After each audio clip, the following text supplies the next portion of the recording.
Ladies and gentlemen, welcome back to Badgers Borough. In today's video, we are going to be recapping Super Bowl 55.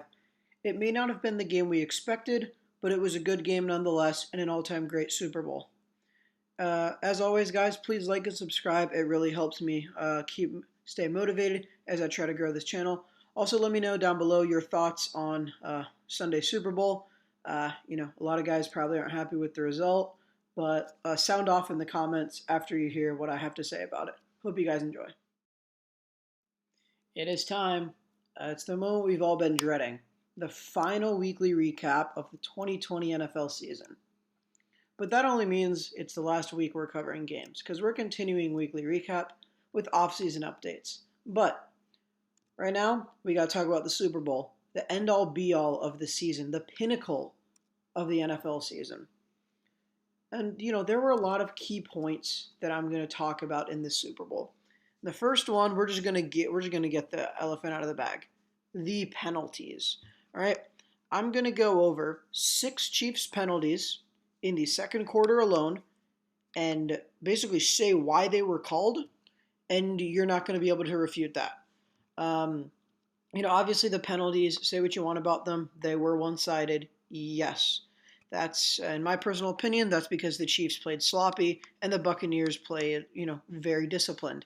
Obviously, a lot of people are complaining about the NFC Championship, how there weren't enough pass interferences called.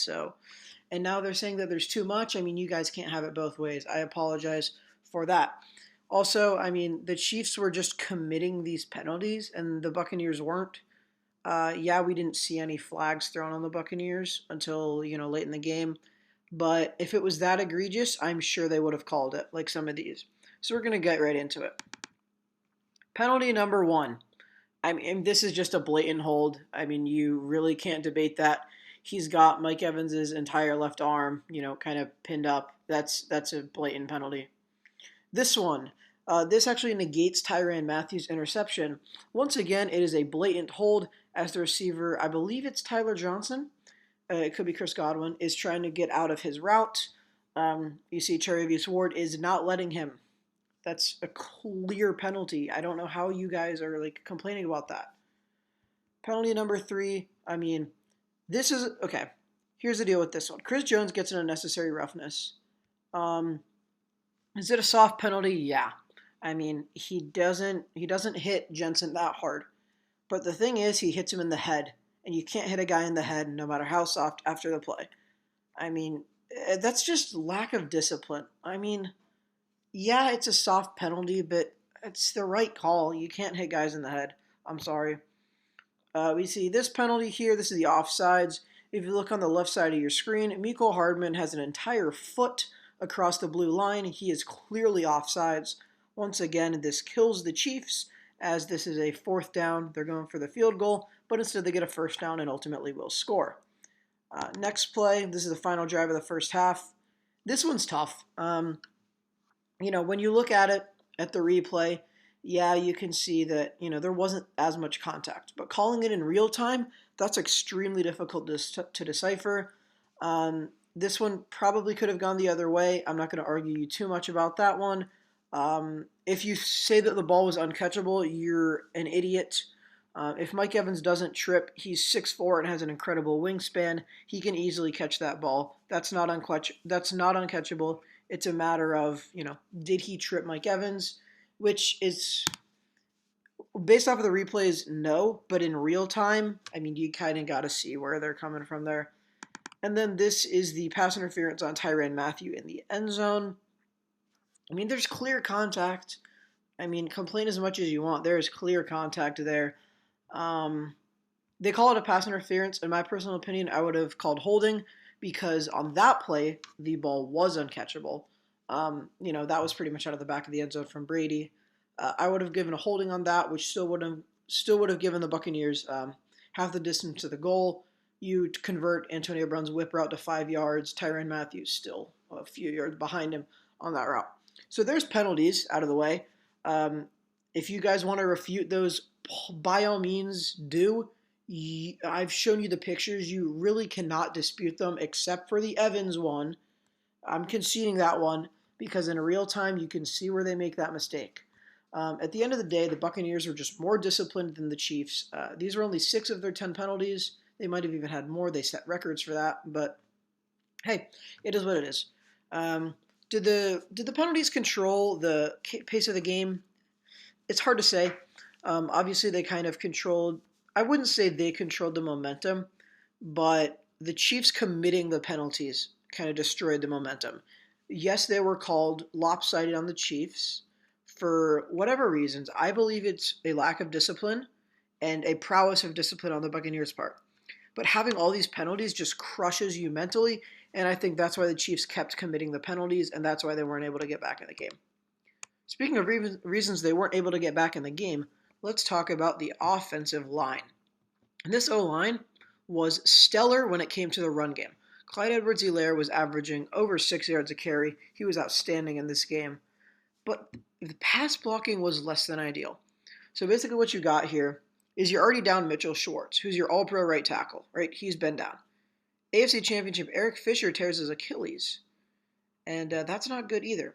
So what the Chiefs do is they have their backup right tackle, who's been playing for Schwartz all year, move to left tackle. Their right guard, starting right guard, kicks out and plays right tackle. Then they have a backup right guard. So you're essentially replacing one player, but you're shifting 3 positions. And you may be like, oh, you're moving from left to right. It's not that easy. Moving from guard to tackle is not that easy, especially when you're going against the Buccaneers front. The Buccaneers front is ridiculously good. You have Shaquille Barrett and Jason Pierre-Paul coming off the edge. They both recorded multiple sacks in the AFC or in the NFC Championship game.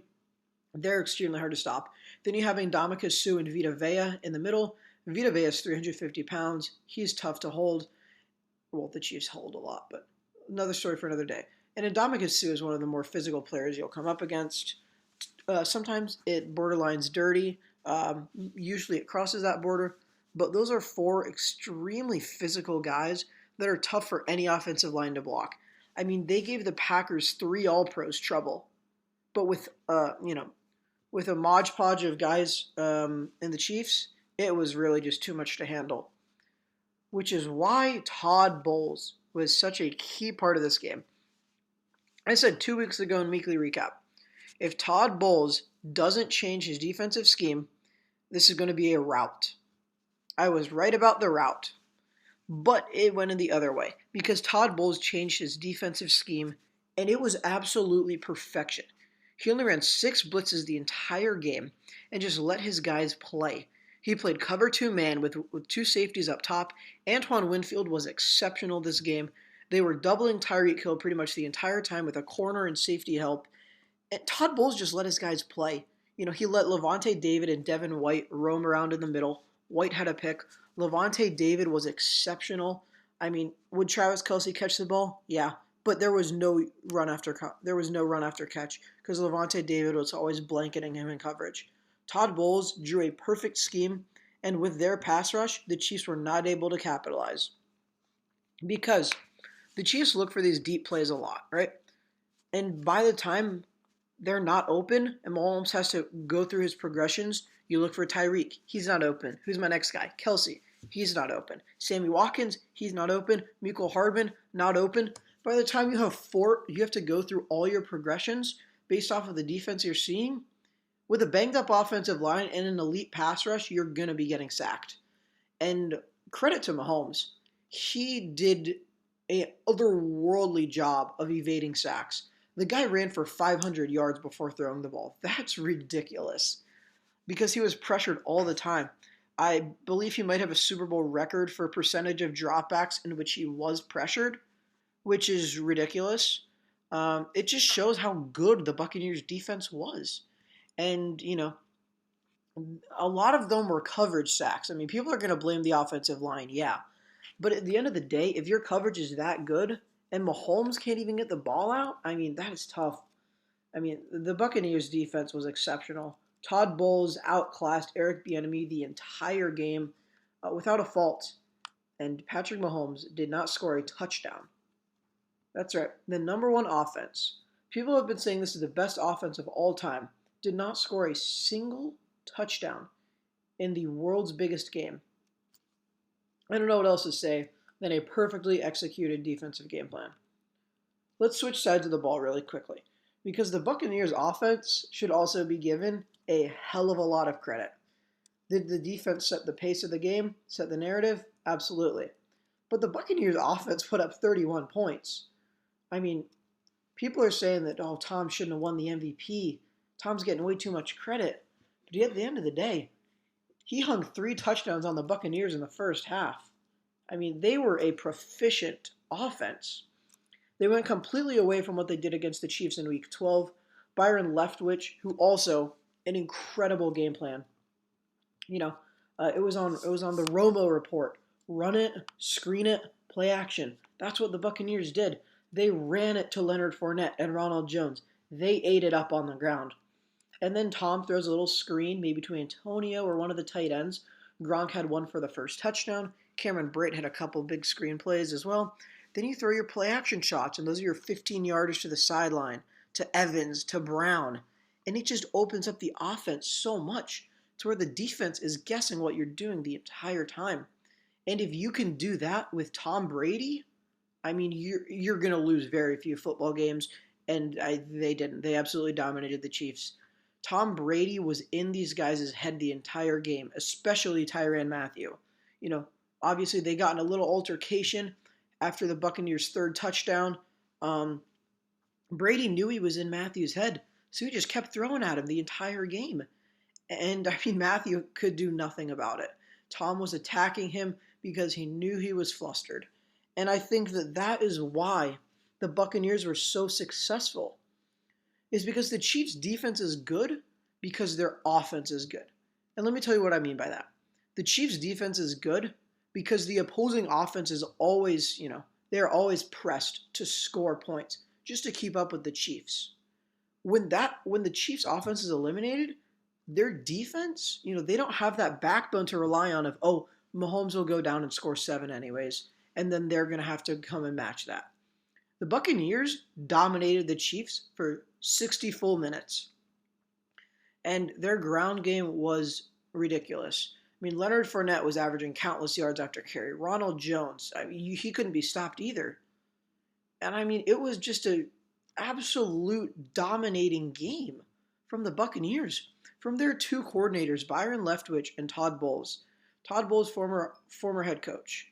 Byron Leftwich probably will be a head coach soon. They both drew up perfect game plans to expose all of the Chiefs' weaknesses, and everybody should be credited for that. Tom Brady, absolutely. He got the guys in the mentality that, hey, it is go time. It's the Super Bowl, all right? We got nothing else to play for than this. And he managed the game perfectly. I mentioned earlier 3 touchdowns in the first half. He was 80% completion in the first half. I know his intended air yards, or his completed air yards, was a little bit low. That was just the game plan. Screens and play action, short play actions, and they ran it to perfection. It was an absolute clinic on both sides of the ball from the Buccaneers. I don't really think anyone expected the game to be so lopsided, but that's the result we got, and you could not do anything but just admire how well the Buccaneers played. They played their best football game all year. I mean, it was not even close. I'm going to touch on one more thing here before I wrap this up, because I want these weekly recaps to be a little bit shorter. If I was to give the Super Bowl MVP to a single player, my 3 candidates would be number 3, Antoine Winfield. He was exceptional on the defensive half. He marked Tyreek Hill at a deep zone the entire game. He had an interception, a couple deflections. Antoine Winfield was killing it. My runner-up for MVP would be Levante David. Like I mentioned earlier, he was incredible in the middle half of the field. He was making tackle after tackle on Travis Kelce and really disrupting the flow of the Chiefs' offensive game. But my Super Bowl MVP, my Super Bowl 55 MVP, is Rob Gronkowski. Without a doubt in my mind. I mean, he comes back from retirement. He has 2 touchdowns early. I mean, Gronk was not used much all year. Especially in the first half of the season, they did not use Gronk much in the passing game. But, we had some vintage Tom to Gronk moments, and it was just awesome. for me as a Patriots fan to watch, it was just awesome. But the thing about Rob Gronkowski is he's gonna make you those big plays in the passing game, but he's also the best run blocking tight end of all time. I mean, he is absolutely exceptional. The amount of runs that he sealed off as a lead blocker was enormous. I mean, a few runs to the outside, like the stretches to Jones and Fournette, Gronk sealed those. And so for me, Rob Gronkowski would be my Super Bowl MVP. Obviously, I'm not going to be too pressed about it. I mean, I got Tom on right now, but it was just a clinic from the Buccaneers. Unfortunately, I would have loved to see Patrick play a little bit better. Obviously he was hurried a lot. He was severely injured. I mean, he's having surgery for his turf toe. He still has an Achilles problem. I would have loved to see Mahomes at full health, but that's football. I mean, after 19 game season, you're going to be a little bit banged up. But that's going to be it for this video, guys. A lot of people didn't enjoy the Super Bowl that much because it was a blowout. But I really hope that you were able to see further into it, and it wasn't just penalties and offensive line play. Comment down below your thoughts on the game. I know a lot of you are pretty pissed off that Tom Brady won another Super Bowl. I mean, I don't know. I don't know what else to say other than he is the greatest of all time, and that will never be taken away with him. That head-to-head win is always going to be talked about when people compare Mahomes to Brady. So let me know down below your thoughts on the GOAT debate, your thoughts on the Super Bowl overall, and we got a big offseason coming up, so you guys got to buckle up. As I'm recording this, Russell Wilson may also want out, so that's another quarterback on the list. But I'm rambling on too much, guys. I'll catch you in the next one. Peace.